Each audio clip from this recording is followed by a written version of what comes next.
Welcome to the News Hour. It was a dramatic day in the Middle East. Iran launched a series of ballistic missiles at a U.S. military base in the Middle East, but it simultaneously indicated a desire to de-escalate. And this evening, President Trump announced a ceasefire between Israel and Iran, which began this recent conflict when it attacked Iran and its nuclear program 12 days ago. Nick Schifrin starts our coverage.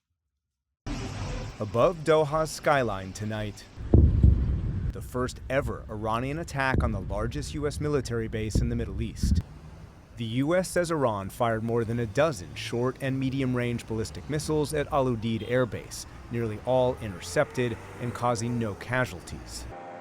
Al Udeid is usually home to more than 10,000 service members, but much of it was evacuated before tonight's attack, which Iran's Revolutionary Guard Corps broadcast, claiming complete success. The Islamic Republic of Iran will not leave any act of aggression against its territorial integrity, sovereignty, or national security unanswered under any circumstances.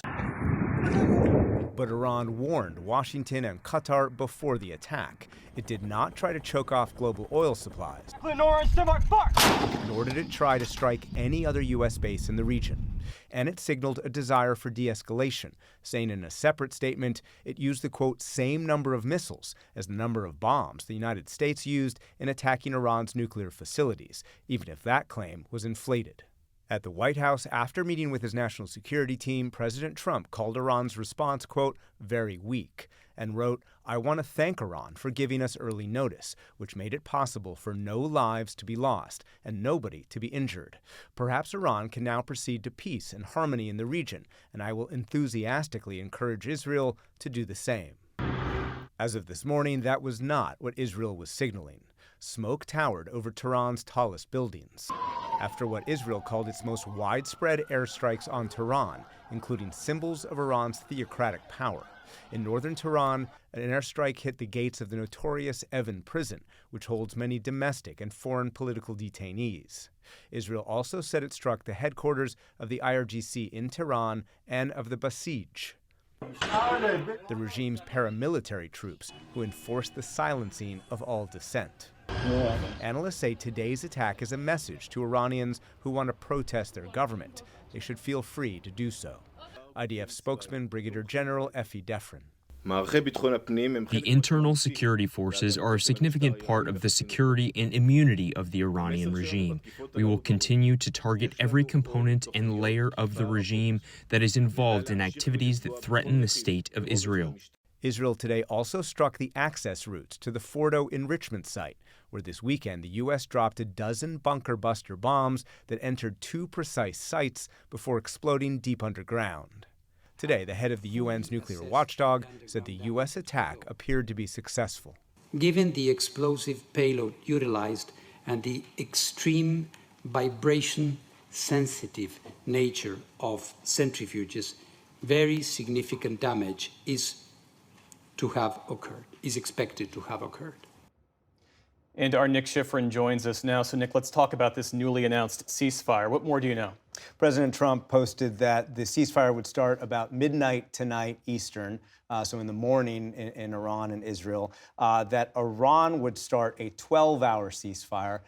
President Trump said then Israel would start a 12-hour ceasefire. So in 24 hours, there would be a complete ceasefire. And at that point, he said, quote, the war would be ended. It would be declared the 12-day war. Now, I just checked with Israeli officials. There's no confirmation of this at this hour. But presumably, this is the agreement that has been set by Israel with President Trump, and the Iranians have agreed to this. President Trump wrote, this could have gone on for years, but didn't. The assessment of the, quote, 12-day war, if that actually catches on from Israel's perspective, will be a severe degradation of Iran's nuclear capacity and missile capacity as well, and a demonstration, perhaps, as we've been talking, Jeff, by the IDF that they can reach into Israel and attack regime targets that go beyond nuclear and missile sites. But perhaps the lasting legacy for Israel of this 12-day war, again, if that name holds, is that the United States got into it. And that specifically the degradation that only a U.S. weapon could do, that 30,000-pound bomb dropped by a B-2 bomber, 12 of them on Fordo enrichment site, 2 of them as well on Natanz, 30 more missiles at Isfahan. That is something that Israel could not do. And so the legacy of this 12 days is that Israel will have gotten the United States into this war, and the U.S. did something that only the U.S. could do, really degrade the program that the U.S. believes is now set back by years. And the vice president this evening, Nick, J.D. Vance, he gave an interview where he shared more details about that U.S. attack. What did he have to say? So he spoke to Fox just a few minutes ago on the East Coast, and he said that Iran was, quote, now incapable of building a nuclear weapon with the equipment that it had because the U.S. had destroyed it and, quote, obliterated it. There will be a debate about whether he is accurate about that, but what he is talking about is the U.S. claim or assessment right now that the Iranian program that uses centrifuges to spin fuel to create highly enriched uranium, which has created 60% uranium, which is one step below 90% weapons grade, they no longer have either the access to those centrifuges or those centrifuges have been broken beyond repair. That was his word. His word is that and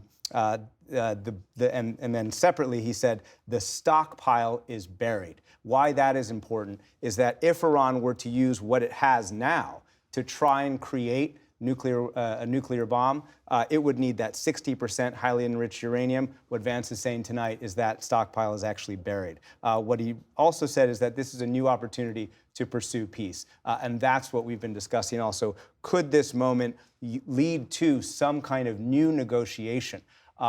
It certainly could. Iran has been saying that it was willing to negotiate if Israel stops, so that box is checked. However, before Israel's campaign started 12 days ago, there was a deadlock. The United States was demanding that Iran give up any domestic enrichment and instead go to some kind of regional consortium where they would import the nuclear fuel, import the uranium. Iran was insisting that it domestically enrich, and in fact, that insistence they repeated just in the last few days after all of these attacks. So if there is an opening for negotiations with the war ending, then that's fine. But the deadlock, Jeff, that existed 2 weeks ago still remains. Nick Schifrin, our thanks to you for that reporting. Thank you.